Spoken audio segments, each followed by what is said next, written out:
Bonsoir. Good evening. Today, the United States informed us they will be imposing 25% tariffs on Canadian exports to the United States and 10% on Canadian energy.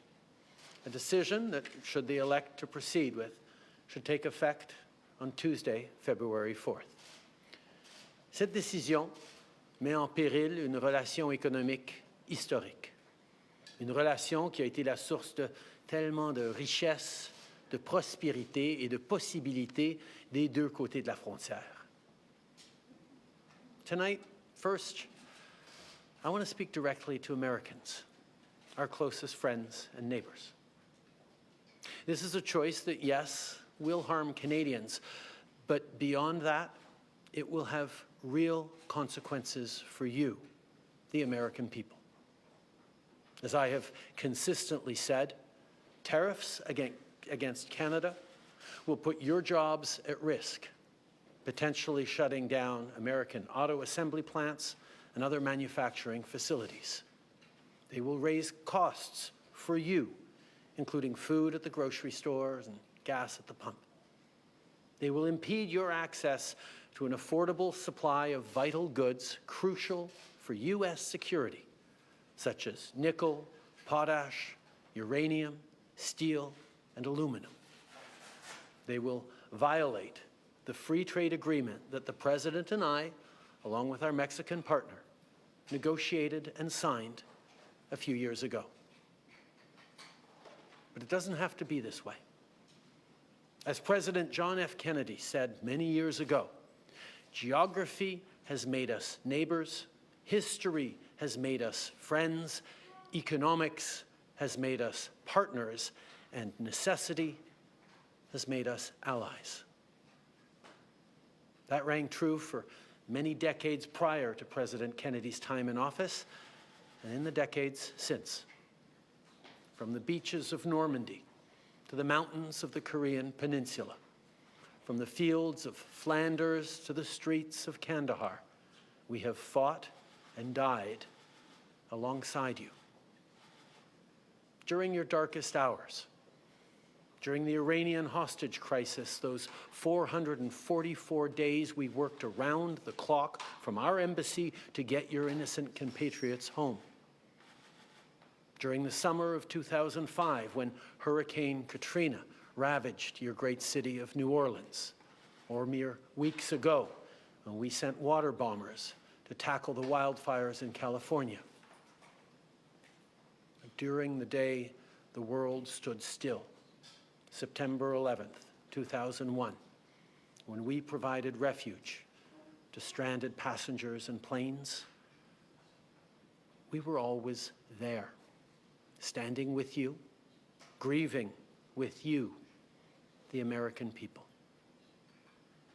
Together, we've built the most successful economic, military, and security partnership the world has ever seen. A relationship that has been the envy of the world.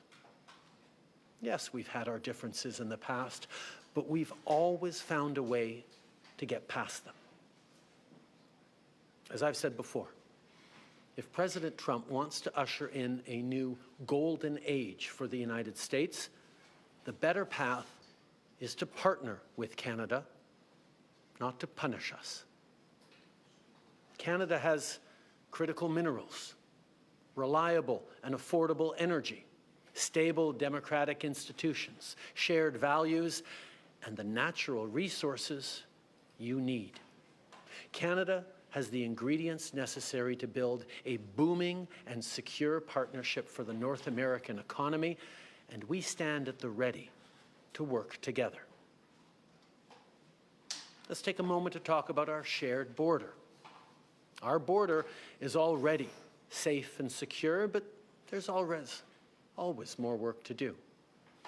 Less than 1% of fentanyl, less than 1% of illegal crossings into the United States come from Canada.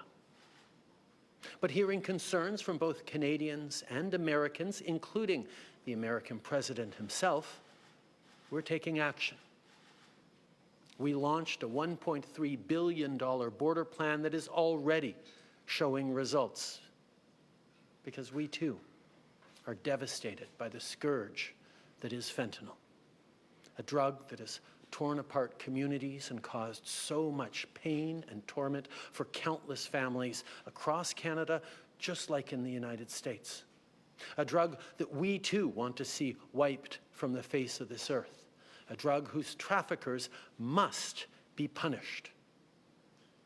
As neighbors, we must work collaboratively to fix this. Unfortunately, the actions taken today by the White House split us apart instead of bringing us together.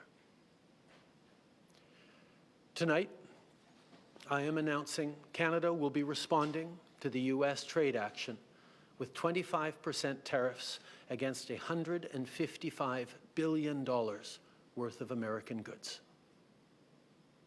This will include immediate tariffs on $30 billion worth of goods as of Tuesday, followed by further tariffs on $125 billion worth of American products in 21 days' time to allow Canadian companies and supply chains to seek to find alternatives.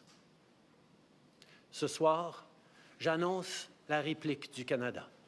Des tarifs douaniers de 25% sur 155 milliards de dollars de marchandises américaines. Dès mardi, 30 milliards de dollars de produits américains vont être touchés par ces tarifs et dans 21 jours, pour donner le temps aux compagnies canadiennes de trouver des options alternatives, ce sera le cas pour 125 milliards de dollars de marchandises de plus. Like the American tariffs, our response will also be far-reaching and include everyday items such as American beer, wine, and bourbon, fruits and fruit juices, including orange juice, along with vegetables, perfume, clothing, and shoes. It'll include major consumer products like household appliances, furniture, and sports equipment, and materials like lumber and plastics, along with much, much more. And as part of our response, we are considering, with the provinces and territories, several non-tariff measures, including some relating to critical minerals, energy, procurement, and other partnerships. We will stand strong for Canada. We will stand strong to ensure our countries continue to be the best neighbors in the world. With all that said, I also want to speak directly to Canadians in this moment. I'm sure many of you are anxious, but I want you to know we are all in this together. The Canadian government, Canadian businesses, Canadian organized labor, Canadian civil society, Canada's premiers, and tens of millions of Canadians from coast to coast to coast are aligned and united. This is Team Canada at its best. Plus tôt aujourd'hui, j'ai parlé avec les premiers ministres de toutes nos provinces et territoires. On est unis et solidaires. Ils ont tous appuyé notre approche. On est aussi alignés pour faire tomber les obstacles qui freinent le commerce entre nos provinces et territoires et rendre ça plus facile pour les consommateurs de choisir des produits de chez nous. Il y a quelques minutes, je me suis entretenu avec Mme Sheinbaum, la présidente du Mexique, notre autre partenaire nord-américain, qui a lui aussi été la cible de tarifs douaniers aujourd'hui. On s'est engagé à travailler ensemble pour y faire face. Il s'agit d'une menace qui vise l'ensemble du pays, et ça m'a fait chaud au cœur de voir autant de nos leaders répondre à l'appel et s'engager pour qu'aucun Canadien ne soit laissé pour compte. Notre gouvernement va être là pour les Canadiens, on va être là pour vous, mais en même temps, j'ai quelque chose à vous demander. Je vous demande d'être solidaires les uns des autres. Beaucoup d'entre nous vont être affectés par tout ça et vont vivre des moments difficiles. Je vous demande d'être là les uns pour les autres, d'être là pour vos amis, vos voisins et vos compatriotes. D'un océan à l'autre, les Canadiens sont très différents. On parle de différentes langues, on a de différentes croyances, on a de différentes opinions, de différentes idées. Mais quand on reste unis, on puise notre force dans cette différence. And now is also the time to choose Canada. There are many ways for you to do your part. It might mean checking the labels at the supermarket and picking Canadian-made products. It might mean opting for Canadian rye over Kentucky bourbon, or foregoing Florida orange juice altogether. It might mean changing your summer vacation plans to stay here in Canada and explore the many national and provincial parks, historical sites, and tourist destinations our great country has to offer. C'est le temps de choisir des produits d'ici et d'appuyer des entreprises d'ici, d'appuyer nos producteurs agricoles, nos manufacturiers, nos travailleurs, nos entrepreneurs, nos artistes. It might mean doing all of these things or finding your own way to stand up for Canada. In this moment, we must pull together because we love this country. We pride ourselves on braving the cold during the long winter months. We don't like to beat our chests, but we're always out there, waving the maple leaf loudly and proudly to celebrate an Olympic gold medal. On a notre propre identité, notre propre histoire et nos propres valeurs. Les Canadiens sont accueillants, ouverts, novateurs, ambitieux. On préfère régler nos disputes avec diplomatie, mais on est prêt à se battre quand c'est nécessaire. Canada is home to bountiful resources, breathtaking beauty, and a proud people who've come from every corner of the globe to forge a nation with a unique identity worth embracing and celebrating.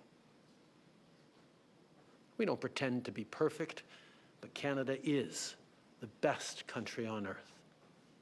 There's nowhere else that I and our 41 million strong family would rather be. And we will get through this challenge, just as we've done countless times before, together. Thank you. Merci. Vive le Canada. All right, so we'll take 20 minutes of questions, 20 minutes de questions. One question, one follow-up, une question, un suivi. Merci. Bonsoir, Monsieur le Premier ministre, Raymond Filion de TVA. Est-ce que vous avez parlé ou tenté de parler avec le président Trump aujourd'hui ou dans les derniers jours? Ça fait depuis l'inauguration que j'essaie de rejoindre le président. J'espère pouvoir lui parler bientôt. It's been since the inauguration that I've been reaching out to speak with Donald Trump. I hope to speak with him sometime soon. Dans son décret qu'il a signé aujourd'hui, M. Trump menace le Canada d'augmenter encore plus les tarifs s'il y a des mesures de rétorsion. Vous annoncez des mesures de rétorsion ce soir. Certains vont se demander, est-ce que ce n'est pas risqué? Est-ce que ça ne risque pas d'envenimer la situation? On va toujours faire ce qui est nécessaire pour défendre les Canadiens, défendre nos intérêts.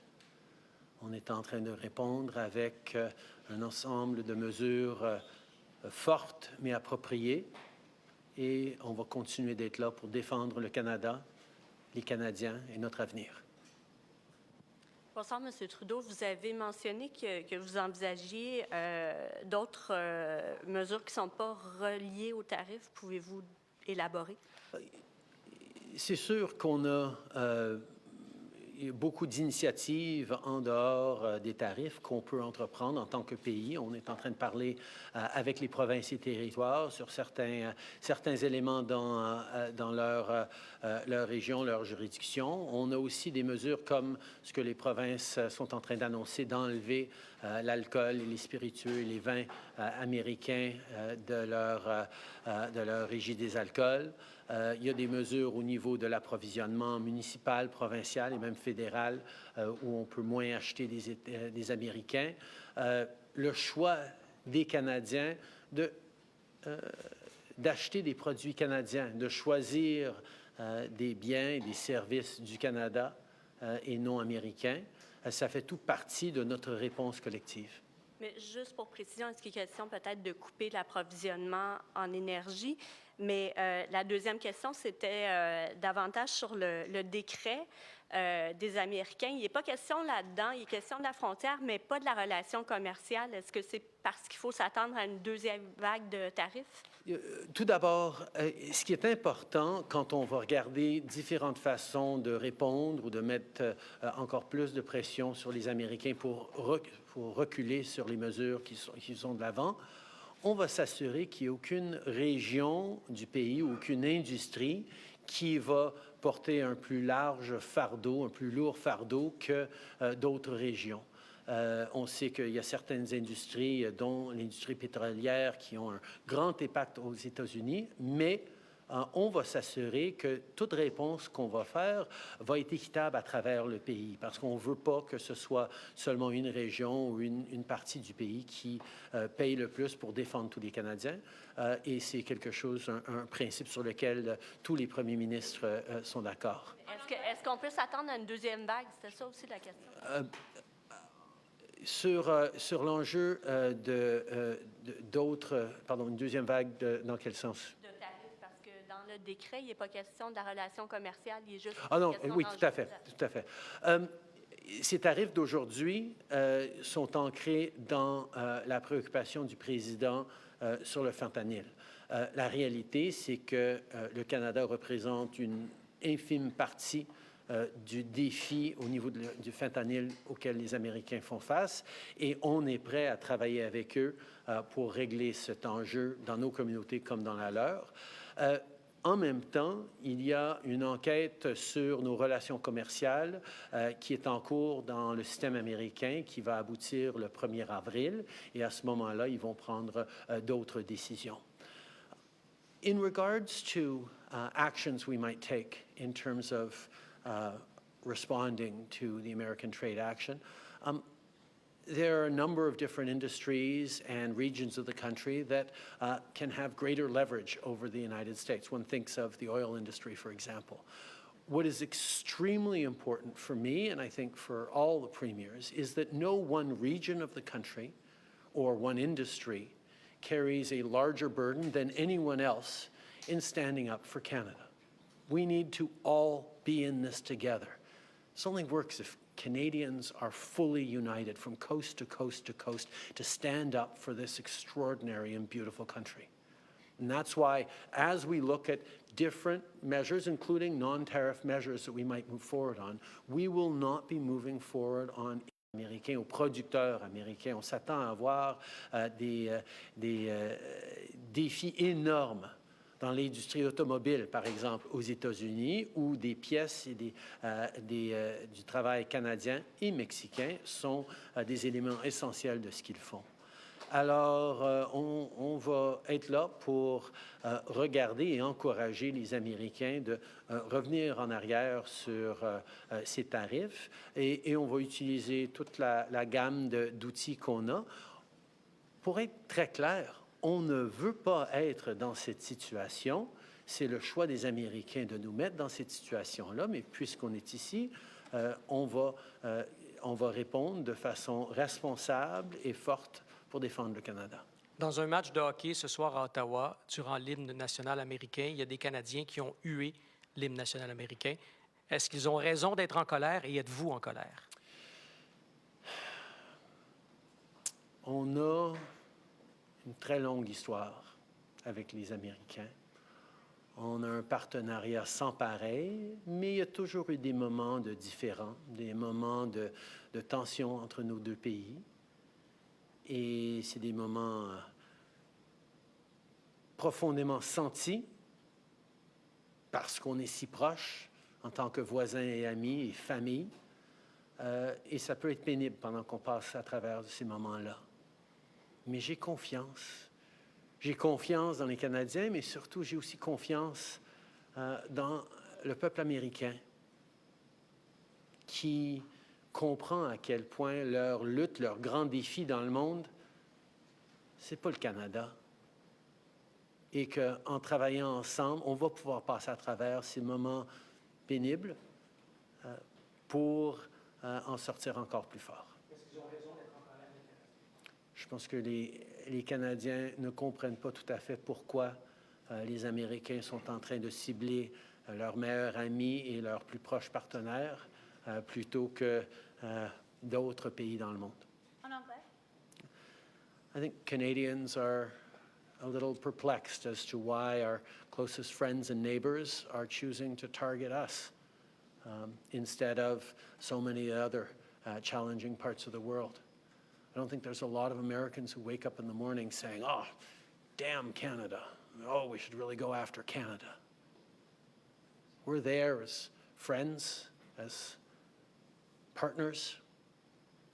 We always have been, we always will be. Sure, we're going through a difficult time right now, and yeah, emotions may run high here and there, particularly around hockey games. But I know we're going to make it through this because we have the most successful partnership the world has ever seen, and it's a true value in this time of really challenging geopolitical instability. Jillian Piper with Global News. Prime Minister, will you recall Parliament to pass a bill to help Canadian workers and end prorogation? As you can see from our strong response package, as we spoke about with premiers this afternoon and have for many weeks, we have the tools to be able to support Canadians through this challenging time as it stands. This is a moment for Canadians to pull together, including Canadians of all different political parties. This is a moment where we need to set aside our differences and focus on delivering for Canadians, standing up for Canadians, and protecting the most successful political, military, economic, and security partnership the world has ever seen. And that's exactly what we're going to do. We have the tools to do it as a government right now, and we will keep doing it alongside our premiers and our partners. A member of the Canada-U.S. Council, Lana Payne, today said that an ally would not act this way, and therefore the U.S. is no longer Canada's ally. Do you agree with that? Like I said, I think there are going to be people who are upset and even hurt by what's gone on here. But I have faith. I have faith in Canadians, but I also have faith in the friendship between Canada and the United States. It has gone through challenging times before, but we always make it through because we've been able to count on each other for over 150 years, and we will continue to be able to do that long into the future. This is a friendship that has stood the test of time, and despite challenges that we can work on and we will work on together, we will continue to be friends and neighbors. Prime Minister, you said earlier that you're not going to move forward on measures that would further divide the country. Does this mean that blocking energy exports is fully off the table? It means that any conversations around further measures, particularly involving one industry or one region of the country more than another, is something that we're going to do carefully and thoughtfully and with the full partnership of regional leaders, provincial premiers, businesses. No one part of the country should be carrying a heavier burden than any other. We're in this together. We're all going to stand together, and we'll be there for each other from coast to coast to coast. And President Trump said in the executive order that it's about the border and fentanyl. Do you think that this is what it's about? We have one of the strongest, more secure borders in the world between Canada and the United States. As I said, less than 1% of fentanyl going into the United States come from Canada. Less than 1% of illegal migrants going into the United States come from Canada. That doesn't mean there isn't more to do. And that's why we've invested $1.3 billion in strengthening our borders. And we're seeing over the past number of weeks, past couple of months, the numbers significantly decrease at the border already. We are making progress in working together, including sending joint teams over to China to talk about the precursor chemicals that get developed into fentanyl all across North America. There are things that we can and must do together, and I understand the preoccupation the American president has with fentanyl deaths. We share those preoccupations. We've seen far too many communities across our country devastated by toxic drug supplies, by fentanyl, by opioid addictions. We have taken action over the years, but we're happy to do even more with the United States to counteract this horrific tragedy. That's why we have committed to doing even more and working alongside. But this trade action against Canada is not the best way we can actually work together to save lives. Good evening, Prime Minister. Stephanie Taylor with the National Post. What does it tell you about your relationship with President Trump that you've been trying to get a hold of him and he hasn't been speaking with you?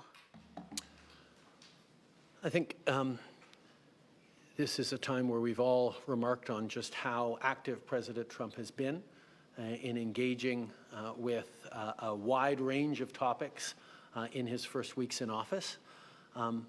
As you all know, I've had many good and substantive conversations with President Trump over the past months, where we've highlighted the work that we can do. Our ministers and officials have been engaging, in many cases like today, multiple times a day with their counterparts to talk through these issues, to move forward on areas of mutual concern.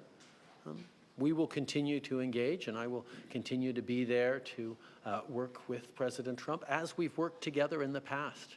We've worked together to solve some pretty challenging issues over the years. I look forward to doing that again.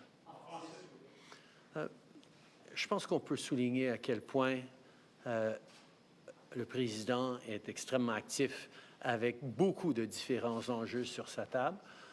Ça fait plusieurs mois que j'ai eu beaucoup de conversations avec lui sur les enjeux dont on est en train de discuter aujourd'hui. Il sait très bien mes positions et en même temps, les ministres sont extrêmement actifs à être engagés avec leur contrepartie américaine, y compris plusieurs fois chacun aujourd'hui, pour souligner le travail que nous pouvons faire. Alors, il faut se souvenir que moi et le président, nous avons réglé de grands enjeux dans le passé et je suis toujours prêt à le faire encore une fois.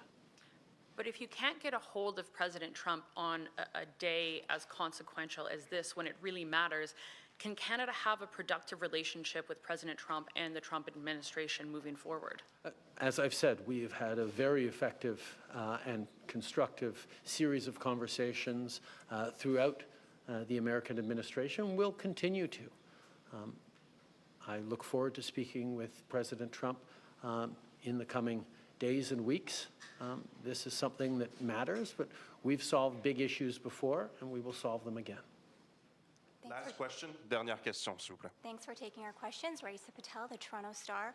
When did you first learn that President Trump intends to increase tariffs if Canada retaliates, and how has that changed your strategy? I think Canadians understand that we need to respond to this. We need to respond in a way that is appropriate, that is measured but forceful, and that meets the moment. We're certainly not looking to escalate, but we will stand up for Canada, for Canadians, for Canadian jobs. We will also continue to do more together with the United States to counteract the scourge that is fentanyl. We will continue to work on growing our economies together, on creating jobs and competing with the rise of non-market economies around the world. We can and will do things together, and that is my focus. My job is to stand up for Canadians. That's exactly what we're doing. But we're also standing up for the relationship between Canada and the United States, which, as I've said, is the most successful partnership and friendship the world has ever seen. You're dealing with the U.S. administration that says, there's nothing that you can do to stop this. We're not looking for any concessions. So do you see any conceivable way out of this because of that? The coming weeks will be difficult for Canadians, and they'll be difficult for Americans.